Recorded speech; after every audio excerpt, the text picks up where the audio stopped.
Hi there. This is a video recap for our third week in our May 2012 All Levels Drag Blues series. This week, this is Jeff and I'm Sarah.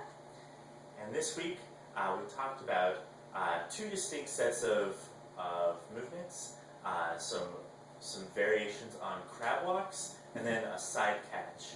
And so we'll start with the crab walks. The most basic crab walk is just the standard one. The solo movement, we refer you to last week's class and last week's recap video. So, when we do these in drag connection, it looks like this. From another angle.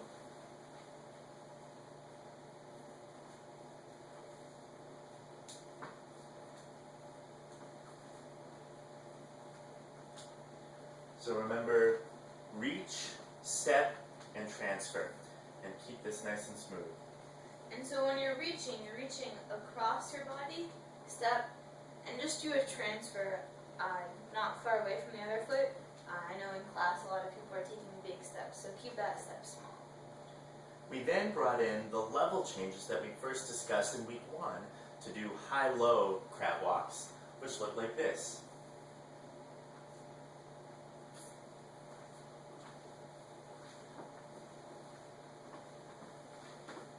So we really emphasize these high-lows by going down into our knees and then coming up onto our toes. Okay. From another angle, it looked like this.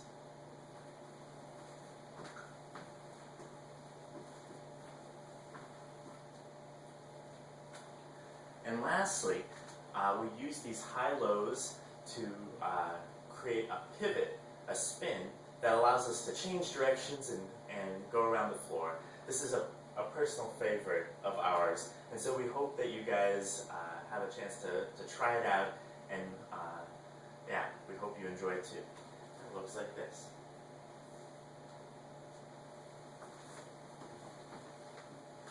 Okay.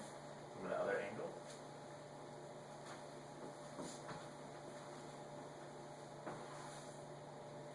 Okay. And you can turn any amount of degrees on those pivots that is comfortable. You can do 90 degrees, 180. So we are in class trying 180, but if you just go a little bit, that's fine too. Okay. So moving on to the second pattern of the class was the side catch, which looked like this. So we have our wobble turns, and then we release the follow, and we catch.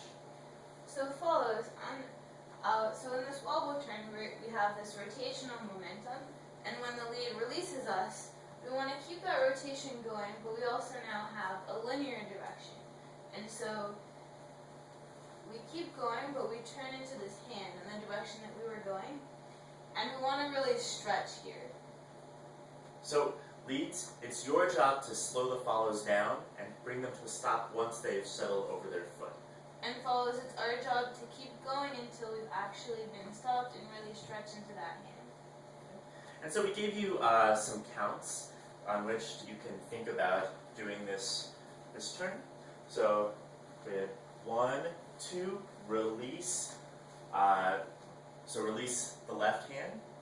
Then on 4, we place our hand on the follows side, and on 5, we catch. Yeah, and just remember, we need to be going sufficiently fast enough that we have the follows. So that we get a linear direction and not just stopping place. Yeah, so the follows should be able to fall out of orbit. If we go too slowly, then the follow won't go anywhere, right? And then finishing up that move? Yeah, so the side catch, there are many options from this position. We could do any sorts of movements, but the one particular one we showed you was a pattern to get back into drag blues. It leads sending the follows towards your right side, and it looked like this.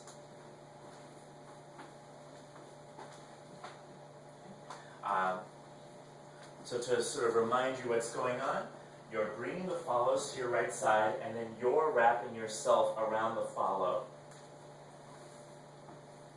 And then using that momentum to pivot you, and then you go back out. So leads, again, you're wrapping yourself around the follow, and then you're going with the follow. You're not bringing the follow to you. Alright, that's it. So we look forward to seeing you next time for our 4th and final class.